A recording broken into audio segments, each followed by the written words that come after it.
So we have with us Dr. Deepthi PS, who is currently working as Assistant Professor in the Department of Computer Science and Engineering at LBS Institute of Technology for Women, Trivandrum. She received PhD in Computer Science and Engineering from the University of Kerala in 2018.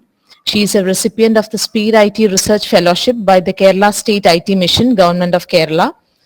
She has over 10 years of teaching experience and is currently supervising 3 research scholars under Kerala Technological University. Her research interests include machine learning, data analytics, and swarm intelligence. She has 14 research publications to her credit.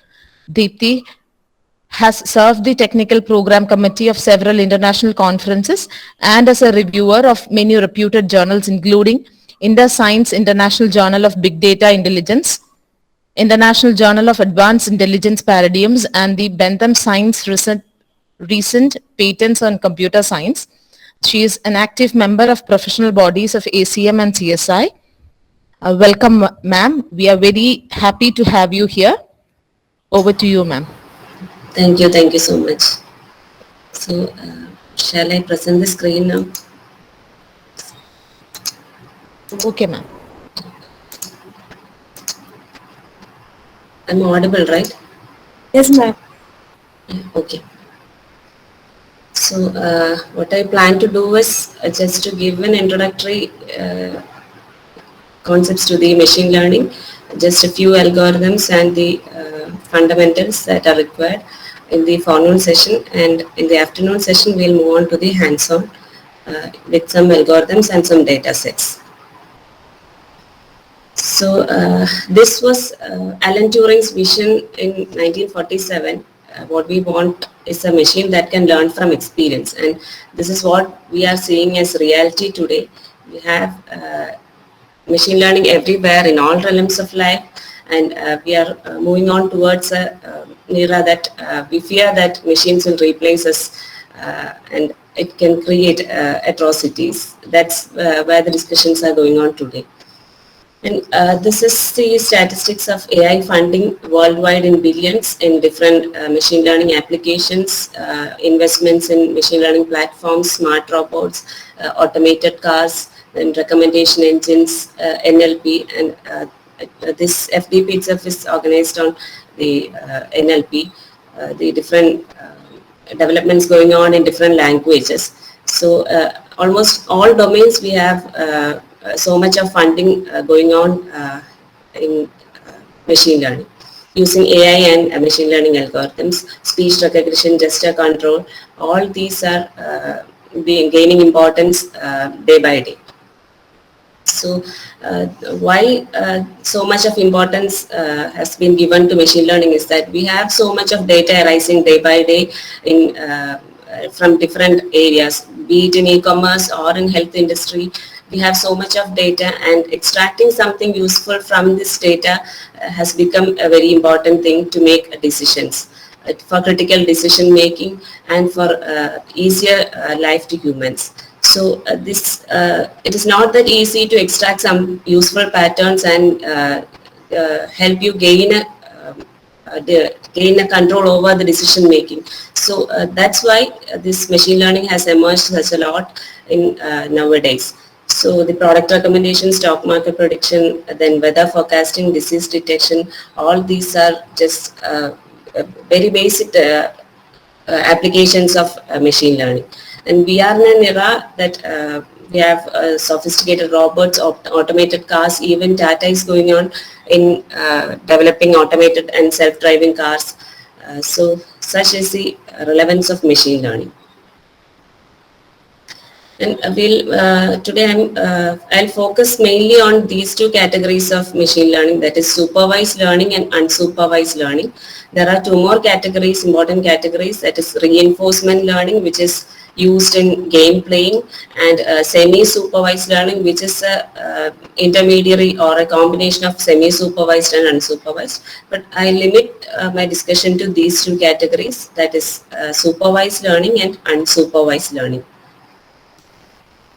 So when we talk about the supervised and unsupervised learning, Supervised, as the name suggests, you have somebody to teach, you have somebody to guide on what is there in the data. You have a clear distinction of what the data are.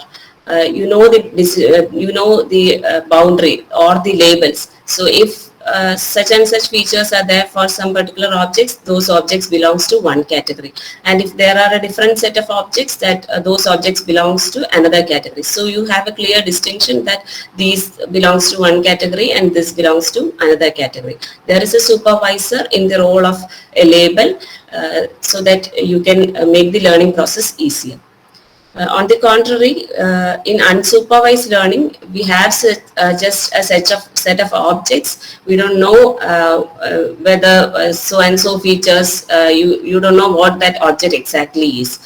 You are presented with some data, and you have to find natural groupings, or you have to find some patterns. There is nobody to guide you in learning this process. That is why this is called as unsupervised learning. So there is somebody to teach you or make the learning better as and when you supply more and more data to the model. That's why it's called as supervised learning in naive terms. And when we look into the actual model perspective, we have different type. We can have different types of data, that is text data, documents, or images, and from these data we can extract some features, and these are called as feature vectors or attributes.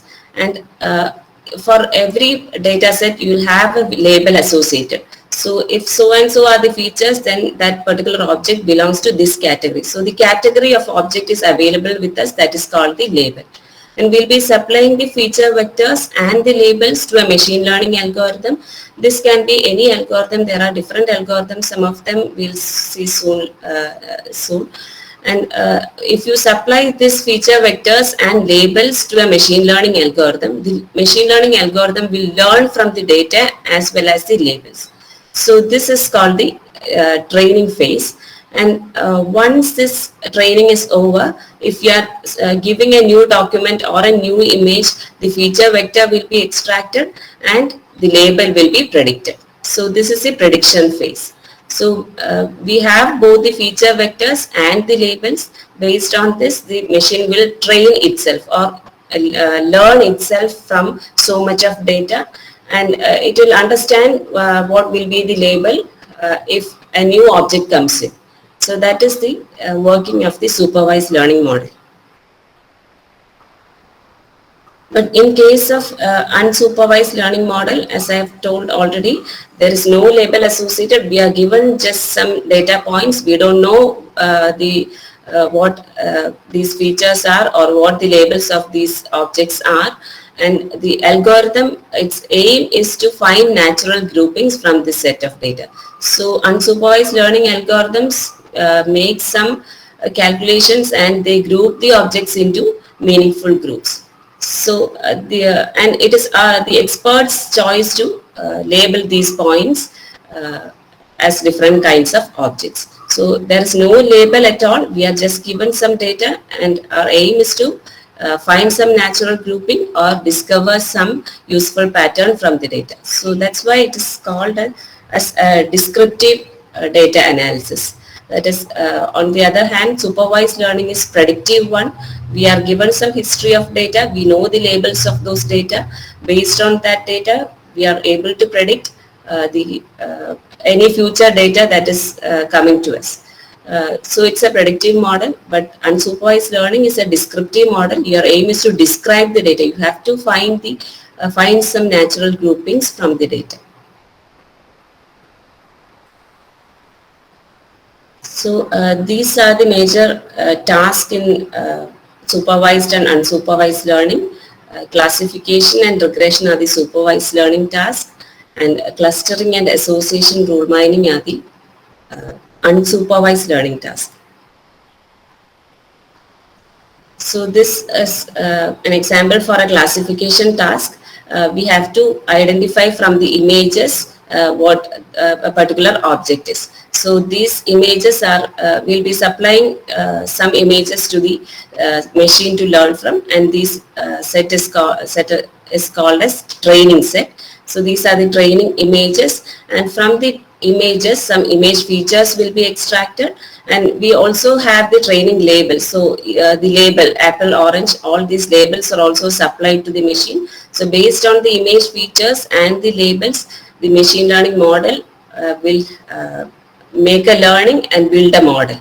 And this phase is called the training phase. Once the machine has learned sufficient from sufficient data, if you are supplying a new object to the machine, the image features will be extracted and the model will be able to predict what exactly the object is. So these are the two phases that happens in a classification scenario: the training phase and the testing phase. Training phase is a phase in which the machine learns from the input data and from the training labels, whereas in testing phase, the aim is to predict what the object actually is. So this is what happens in case of image recognition, that is object detection. If you are capturing an image of some object and presenting to the machine, it will predict what that object is, provided you have sufficient images trained about that object. This is another example of classification. We have some database of medical records. It can be any disease. So a set of patients having some disease and some details of patients not having disease, normal values will be there. And so patients can be categorized as maybe diabetic and non-diabetic, or having heart disease or not. So for each of the disease, there can be set of features like blood pressure, sugar level, and so on.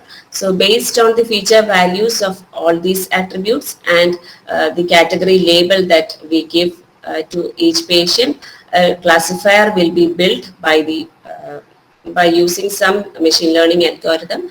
And if you are presenting a new patient's data, the machine will be able to predict whether the patient is suffering from some particular disease or not. So this is another example for classification.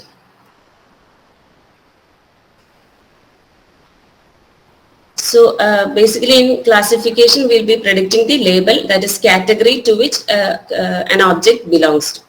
And prediction or regression is the second category of supervised learning. Here we will be predicting a continuous value. So that is predicting the value of a variable based on another variable. That is predicting the stock price, predicting the sales of a product given its price, or if you are given the marks of internal exam marks of students, you can predict the final exam marks or university exam marks of that particular student.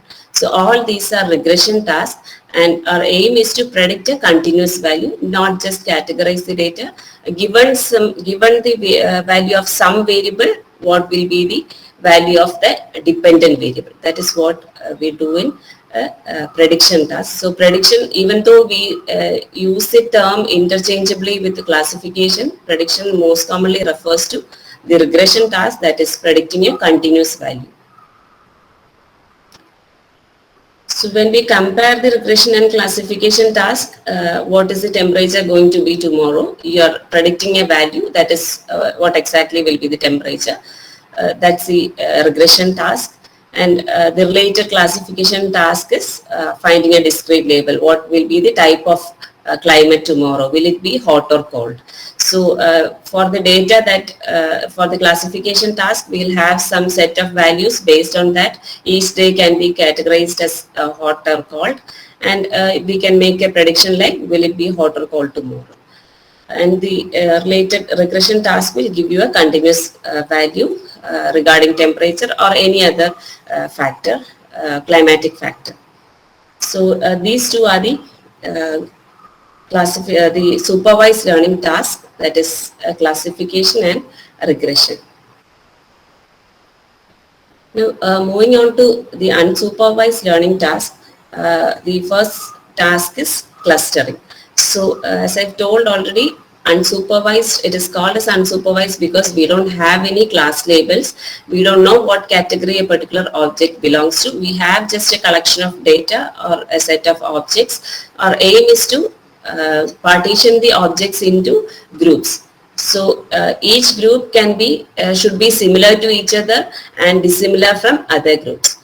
If you consider a very simple example of a two-dimensional set of points, you can by visual inspection itself you can understand that these points are close to each other, so they can form a cluster, and these points are close to each other, so they can form a cluster, and these are another set of clusters. So in this set itself we can find out three groups of points. So, but this is not that obvious when the dimensions increase. So the basic idea behind clustering, that is partitional clustering, is that we have to give as input what the number of clusters to be extracted out. So given this set of points, if you give the number of clusters as 3, you'll get the result like this. That is, you'll have the points grouped into 3 different clusters. But as dimensions increase and as the number of points increase, this is a very hard task. So the aim of clustering is to divide or group the objects into different partitions so that the objects belonging to a partition will be similar to each other or close to each other, and they will be farther from or dissimilar from objects belonging to other clusters. So our aim is to minimize the intra-cluster distance and maximize the inter-cluster distance. So this is the case of partitional clustering, and there are so many other clustering techniques also. That is based on density, based on you can form a hierarchy arrangement of objects and so on. So whatever be the partition you have to find out, you are not given any information about the label the object belongs to. You have to find natural groupings by some distance measures.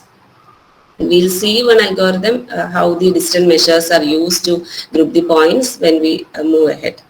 So this is the idea behind clustering, and it is called as unsupervised because we don't have any class labels at all. So the applications of clustering are in business intelligence. We can have grouping based on the purchase patterns. We can segment customers into different categories. We can group projects based on their attributes. So all these are applications in business intelligence. Then in pattern recognition, image segmentation is an important application which which arises. There is an important application is in biomedical images. That is, you can find out the tumor infected areas from different organs, brain, lung and all. You can segment some area, that is extract out some area which is infected by some disease. So that is an image segmentation task wherein you will be extracting out the region based on the image property of that particular area. And again, another application is in handwritten character recognition system, that is recognizing the characters written by different people. So our handwritings, people write the characters in different ways in cursive manner. So a single character can be written in many different styles. So identifying or grouping the characters based on the by recognizing the handwriting is another application. So it is again a difficult task because based on the styles and people's writing, there can be so many variations. So understanding that pattern and grouping the characters into similar ones is another application that arises in images. Then in case of web search, we can organize the search result into groups based on the importance or based on the similarity, so that the most relevant results will be returned to the user. And we can also cluster documents into topics, that is similar documents based on the words that are frequently occurring in the documents. We can organize the documents into topics and group similar topics and identify what topic belongs to each of the document. All these are applications in web search. Then an important application of hierarchical clustering is classification of plant and animal kingdom, plant species, subspecies and all. The hierarchical organization of the organisms can be derived from the features given. So that will give a hierarchical ordering of the species organization. Then genes, the genes which are performing similar functions, we can identify what are the genes that are performing similar functions. These have found important applications in drug discovery and all, for genetic study and all. So categorizing genes with similar function is an important application in computational biology. And so all these applications will be finding similarities and grouping them into be it text data or be it numerical data or image data, we'll be finding natural groupings. And the last one important application of clustering is the outlier detection. So outliers are points that are significantly different from rest of the points. So we have normal patterns of say the transactions, and if you find there is an abnormal transaction due to theft of an ATM card or a breach of a credit card, you can identify an abnormal transaction pattern. So such outliers can be identified using clustering. So this outlier detection is also an important application wherein you can detect abnormalities, that is abnormal behaviors in case of credit card transactions or any other data that is arising. So normally we eliminate these outliers as noise points, but there are applications wherein you should focus on the abnormal activity and extract it out as an outlier or a fraud activity. So that is again an important application of clustering.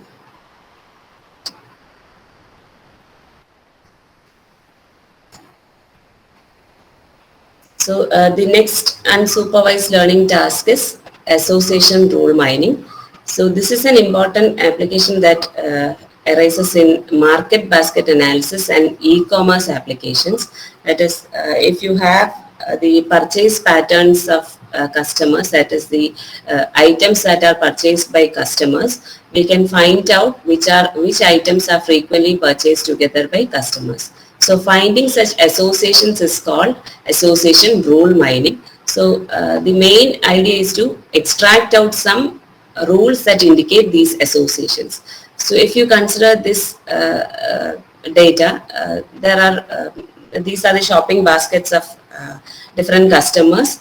And if you see, consider we have just 4 shopping baskets, we can find that in these baskets we have milk and bread appearing together in the first 3 baskets. So maybe we can come up with a rule that if a person buys milk, he will buy bread also. So this is what association rule mining does. Here we are presented with the items, just the items purchased by different customers, and based on the count of the items and the count of the items that are purchased together, we can derive useful rules. And the importance of these rules is that we can have, that is the e-commerce applications can have better product recommendations. They can identify which are the frequently bought items together. And this is what we see when we purchase online in Amazon, Flipkart and all.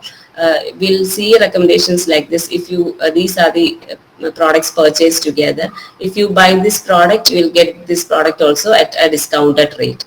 So arranging store layout and so that the customers will be picking closely, that is the related products together. All these are applications of market basket analysis. So here also we are not having any supervision or labeling kind of thing. We are just given with the products that are purchased by customers, and based on the count we will find out the frequently bought items together for giving customer recommendations and for deciding on which product should be put on discounted rate and all. So this is again an unsupervised task. So so clustering and association rule mining are the unsupervised tasks, and regression and classification are the supervised learning tasks. Now we'll see some algorithms in each of these categories wherever possible. The first one is the classification, that is K nearest neighbor classification. We'll see how it works. So a K nearest neighbor, as the name indicates, it finds the nearest neighbors. K is the number of neighbors that user should give as input. So the algorithm will look into some neighbors. Say if it is 3, the algorithm, if you are given a data point, the algorithm will look into 3 nearest neighbors of that point and decide the label of that particular point. So the label will be of the nearest instances, and K should be given as input by the user. That's the problem of this algorithm. So depending on the K value, your prediction can differ. So consider this set of points. We have blue points as class 0, yellow points as class 1, and green points as class 2. We have 3 category of points. And if you have, so these are the, with this data we have trained the model. And so there is no training at all happening in this algorithm. That's the specialty of this algorithm. Every time a new point comes in, the distance has to be calculated. So suppose this is the new point, we have to identify whether this point belongs to class 0, 1 or 2. So what the algorithm does is, the user has to supply as input K. So if I am giving K as 3, we can find that this yellow point and these 2 green points are close to this red point. So these are the nearest neighbors of this red point, and the majority of them are having a label as class 2, that is they are green points. So this red point will be labeled as green. That's the idea behind K nearest neighbor classifier. So there is no training happening at all. For every data point coming in, the distance between all the data points will be computed, and the closest ones will be identified, and the label will be assigned based on the majority of the objects. That is, how many objects, majority of the objects, if it belongs to one particular class, that will be given as the label of the new point. That's how the K nearest neighbor works. So the problem is that every time a new point comes in, the distance has to be calculated among all these points. So there is no labeling or training that happens in this this algorithm, but the distance computation is what happens when a new point comes in. And the distance metric used in K nearest neighbor is the Euclidean distance. The Euclidean distance is defined as, if you have a set of points x and y, if it is a two-dimensional set of points, and if you have another point, you can take the difference between the x coordinates and difference between the y coordinates and take the square root, and distance has to be squared. So this is the Euclidean distance. So xi minus yi the whole square. So if you have n dimensional features, each feature difference will be taken, squared and added them together, and then take the square root. So this is the Euclidean distance. And the important thing to take care is that the number of neighbors to look at has to be given by user. So there are chances that the results may vary based on the input that you give. And as I've told already, to aggregate in a class of neighboring points, we use the symbol majority vote. That is, we look into the majority of objects, nearest objects. So even though this is labeled as yellow, these 2 points are green. So we'll finally the red point will be categorized as green. So this is the working of K nearest neighbor classifier. This is the simplest classification algorithm, which doesn't require any training, and that itself is a drawback of this algorithm, because we need the distance computation among all data points in the data set to find the label of a new point.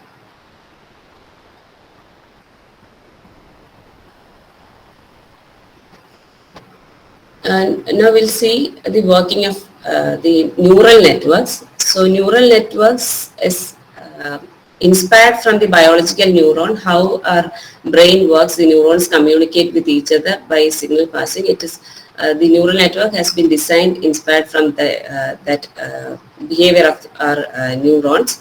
And what we have in a neural network architecture is a set of nodes in the input layer, then one or two hidden layers, and an output layer. So the learning will be a transformation or a mapping from the input to the output level. So input features will be given to nodes in the input layer, and this input layer will pass through the network through these hidden layers, and finally at the output layer we'll have a label predicted for each of the object. So if you consider a simple example, suppose we have the height and gender of people as attributes. So these are the nodes in the input layer. Height is one attribute and gender is another attribute. So based on this height and gender, our aim is to classify the people into small, medium and tall. So these are the nodes in the output layer. We have three classes, that is three category of in which we'll group the people into. So we'll have three nodes in the output layer. In the input layer, we have just two attributes. We are considering only the height and gender of people. So these are the attributes in the input layer. And here we have considered only one hidden layer, and there are two nodes in hidden layers. Again, the number of hidden layers to be chosen is depends on the problem that we are considering. So what happens in the training phase is that we'll supply the height of a person and the gender of a person, say 180 centimeter, and gender is male. So he can be categorized as tall. So what happens is the height value will be taken at this node and it will be multiplied with the weight.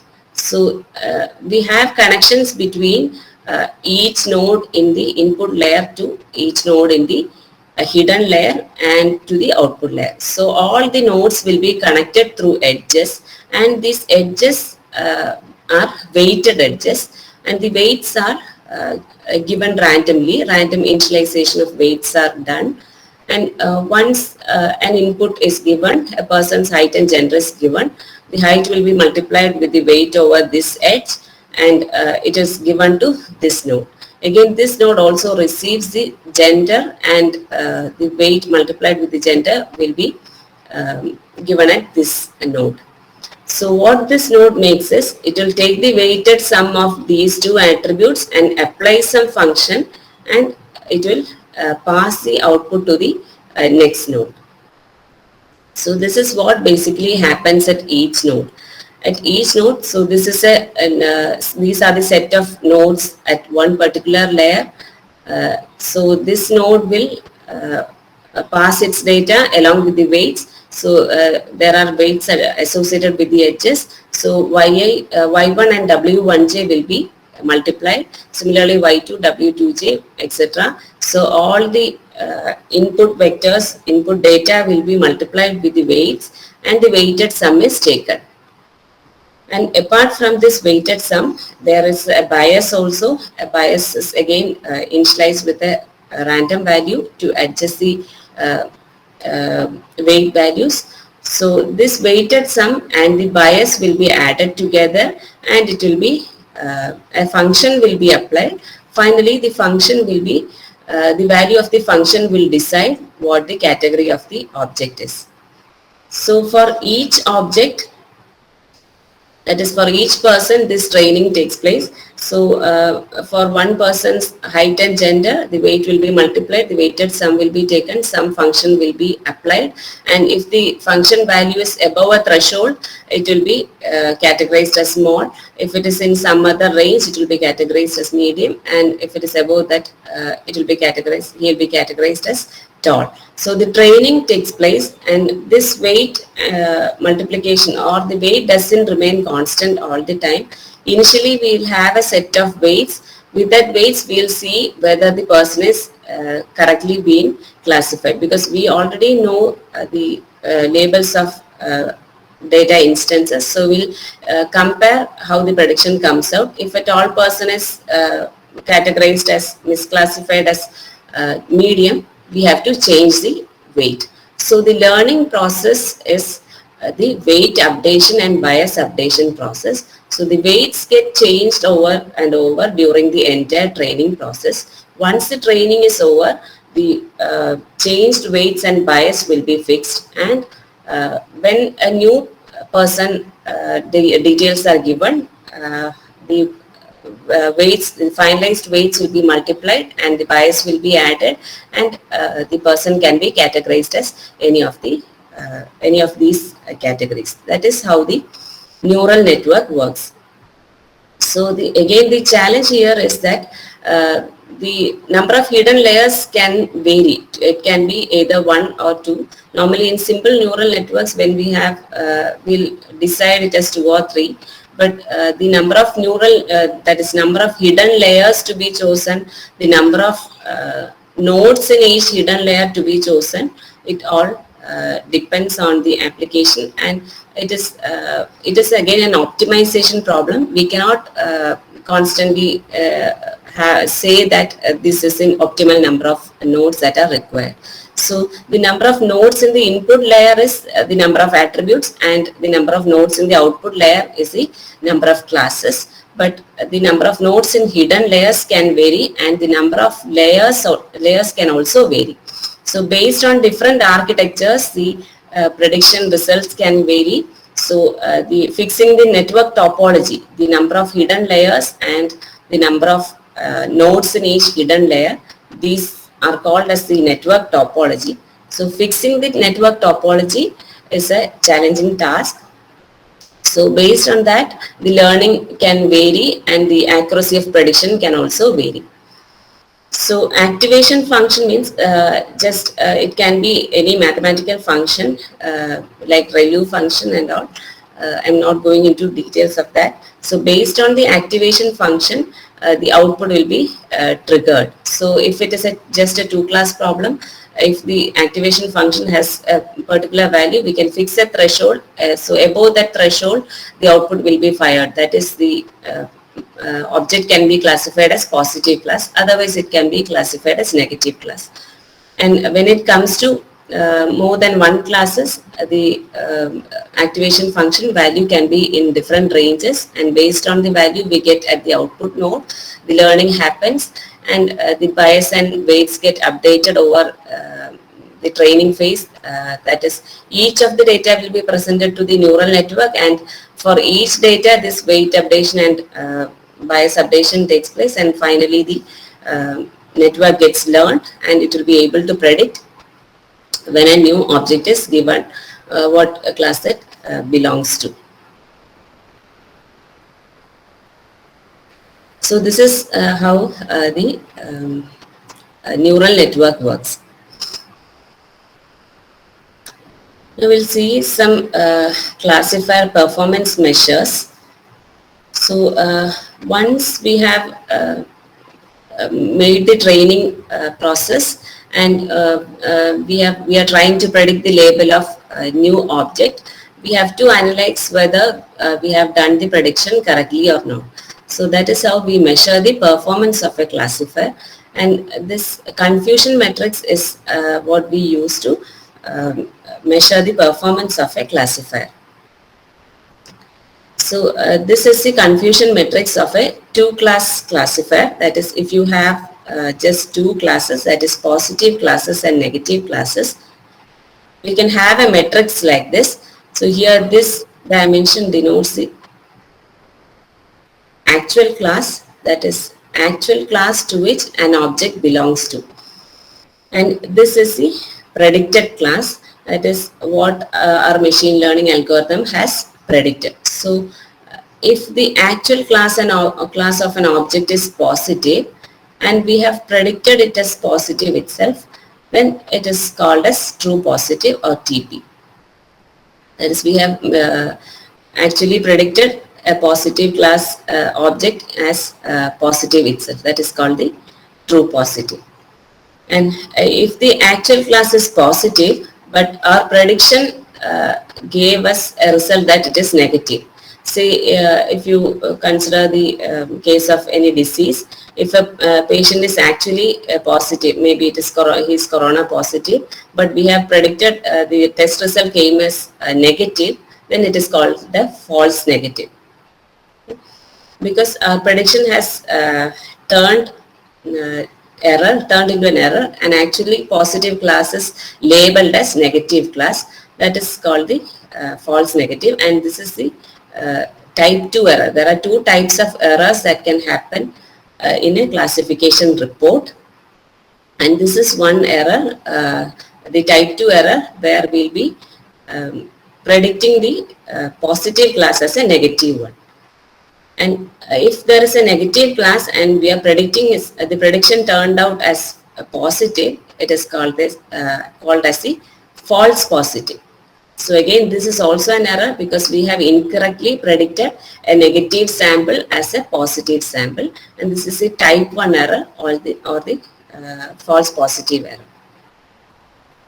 And if we are predicting the actual class is negative and we are predicting it as negative, then it is a true negative class. That is, we are the prediction is correct. So true positives and true negatives are correct prediction, and these are the incorrect predictions.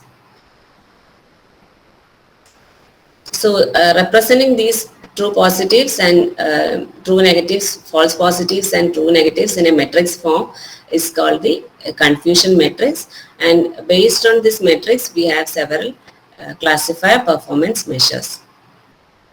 So actual class and predicted class, if they turn out to be correct, that is true positives and true negatives are the correct predictions that are done by our model, and these are the incorrect predictions done by our model. So once we have done a training process, we have to analyze the confusion matrix and find out how much the model is performing on the test data. So from this classification or the this confusion matrix, we can derive some metrics for analyzing the performance of the classifier. As I have told already, true positives and true negatives are the correct predictions. So accuracy can be defined as the recognition rate. Accuracy or recognition rate is the percentage of instances that we have correctly predicted. So it will be the correctly predicted ones, that is true positives plus true negatives by P plus N. So here P is true positive plus false negative, because this actually has to be positive, but we have incorrectly predicted it as negative. So this is the total positive cases, TP plus FN, and FP plus TN is the total negative classes, because FP is actually a negative class, but we have predicted it as positive class. So this is the total number of negative instances. So P is the total number of positive instances, actual number of positive instances, and N is the actual number of negative instances. So among the total positive and negative instances, how many have we predicted correctly as positive and correctly as negative? That gives the accuracy of our model, that is the correctly recognized objects either as positives or negatives. That is called the accuracy. The second thing is the error rate, that is misclassification rate. So it is obvious from the name itself, that is whatever we have incorrectly classified. That is, we have done predicted some as false positive, but they are actually negative ones, and we have predicted some as negative ones, but they are actually positive. So false positive plus false negative by the total number of positive and negative instances will give the error rate, that is the instances that the model has incorrectly classified. Then the next one is the sensitivity or the true positive rate. It is also called recall, that is the rate of it gives the true positive rate, that is true positives by total number of positives. So again here, true positives are the ones we have correctly predicted as true positives, but there are still some more instances that the model has predicted as negative.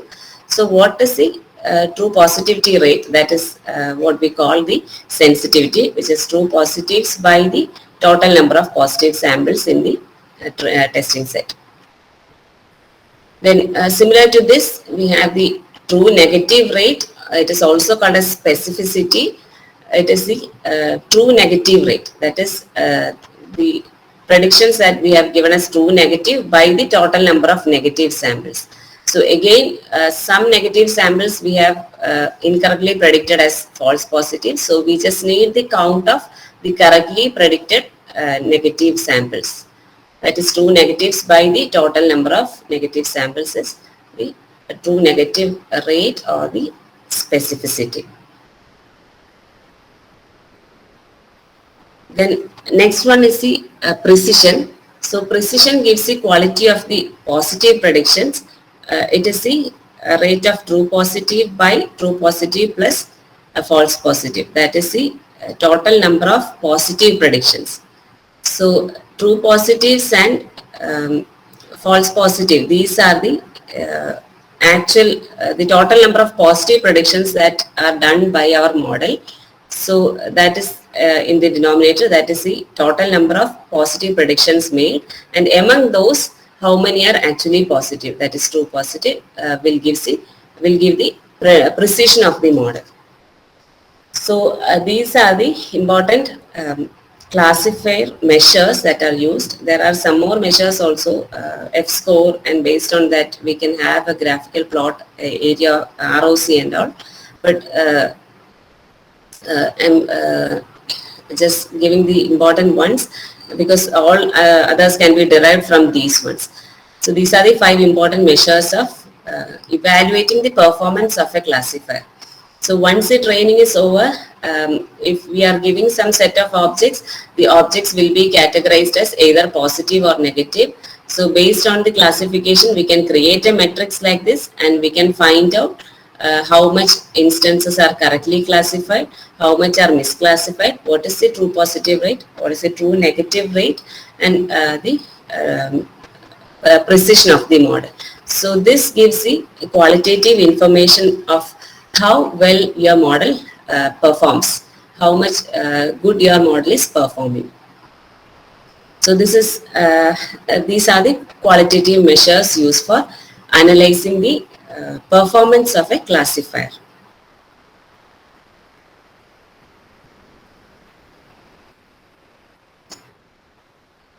So that's all about some idea about classification, that is just 2 classifiers, KNN and neural network, and the classifier performance measures.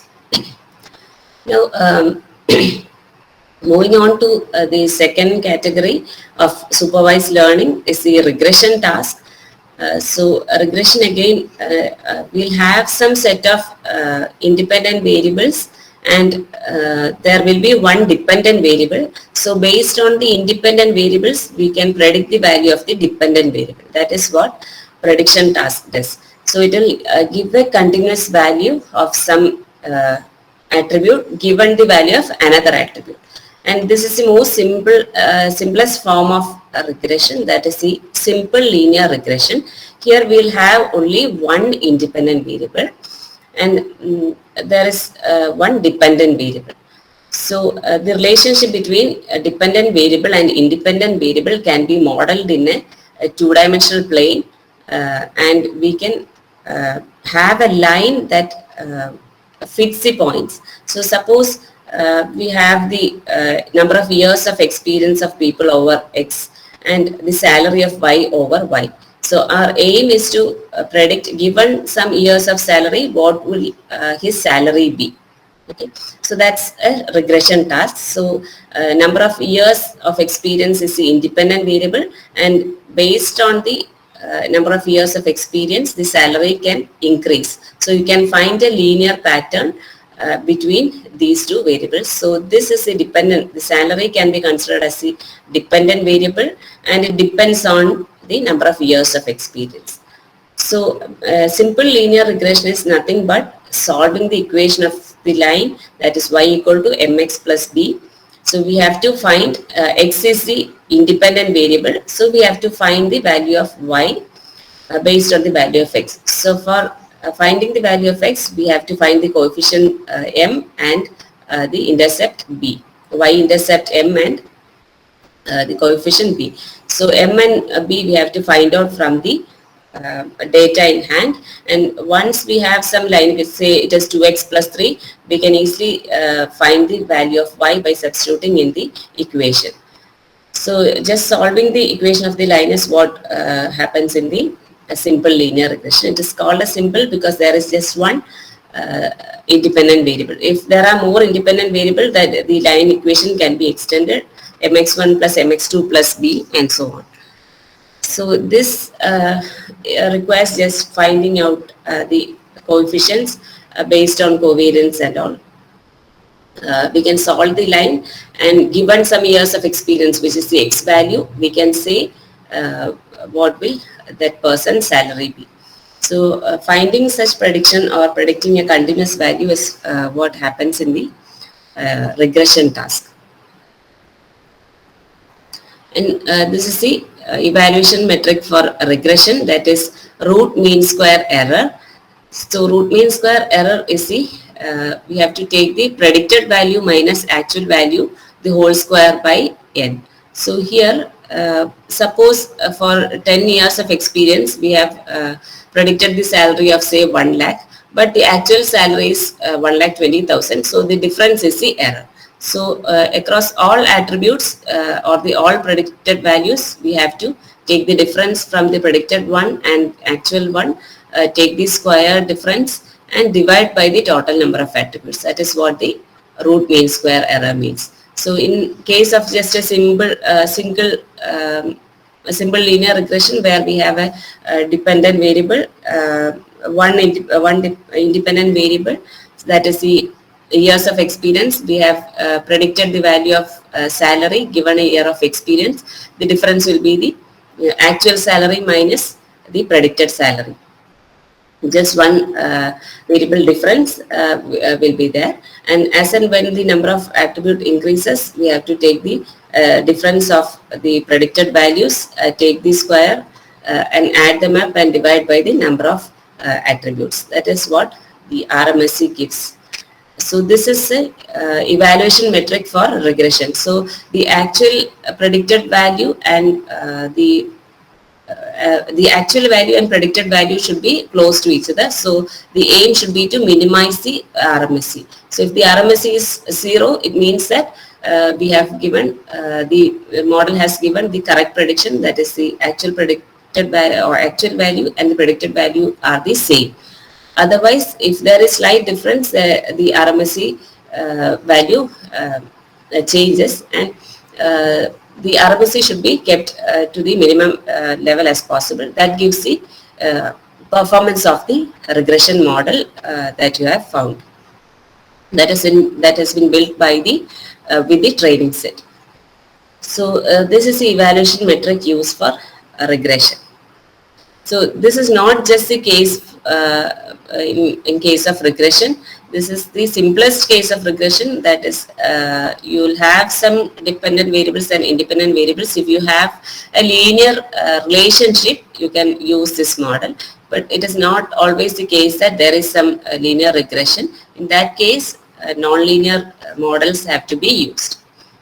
So if there is a linear regression, like if the value of the dependent variable increases, the independent variable increases, then we can have a line, and finding the slope and y-intercept will give the prediction for future data points.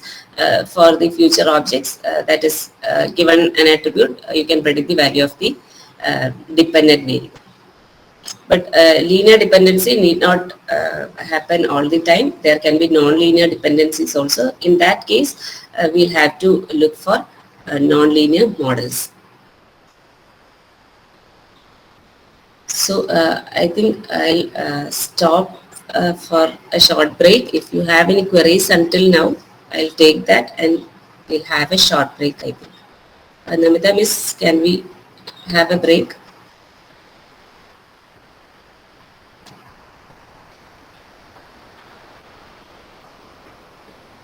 Yes, ma'am. We can take Okay. a short So break for 10 minutes now. yeah, so I think I'll answer if there are any queries until now, and then we'll go for a break.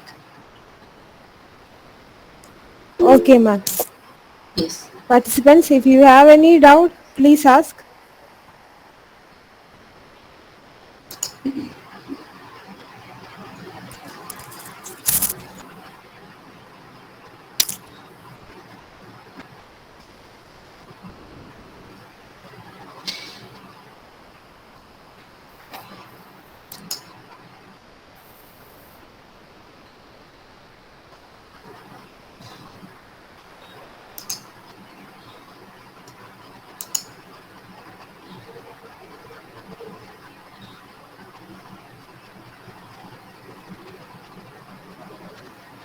Nandana, there is one query in the chat message. Okay. What are the parameters to fix weights in neural network?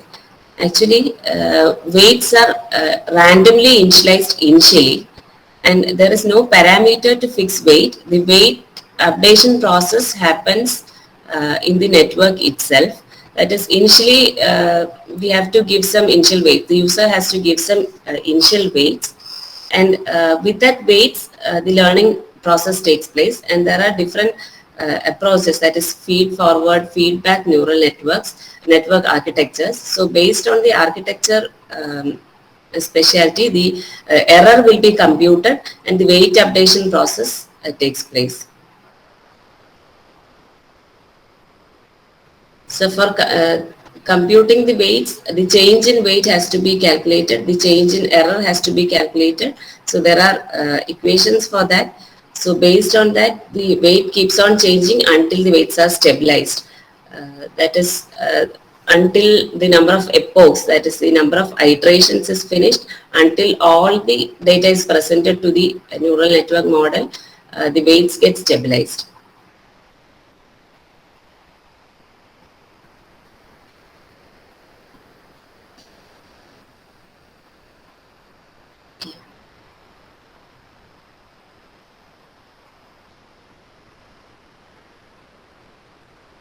The initial weights actually are to be given randomly, and even there are other mechanisms also to initialize weights, like we can have some optimization function to um, rather than randomly picking weights, but the weights get stabilized over time as and when the network learns from the data. So there can be changes based on the activation function also chosen. I haven't discussed much on activation function. Actually, neural network itself takes more than 1 hour to finish. That's why I have put it in brief. Yeah, weights are to be given as inputs by the user.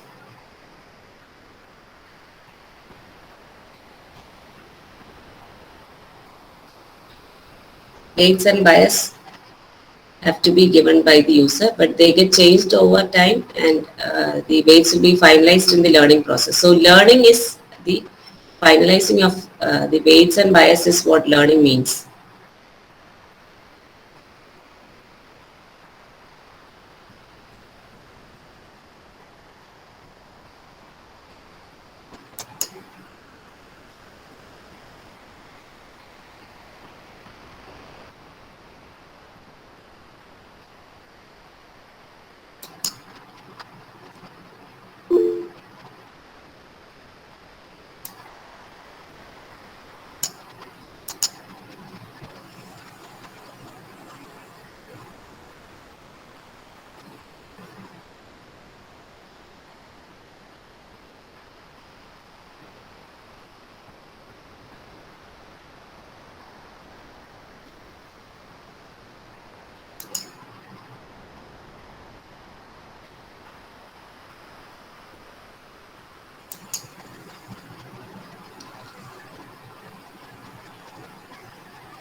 I think we'll go for a break. We'll resume at 11:50.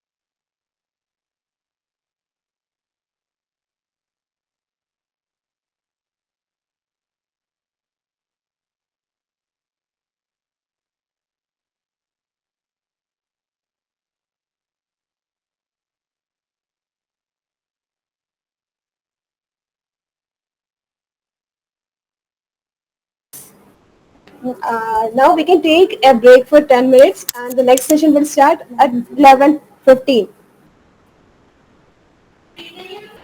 You can leave now. Thank you.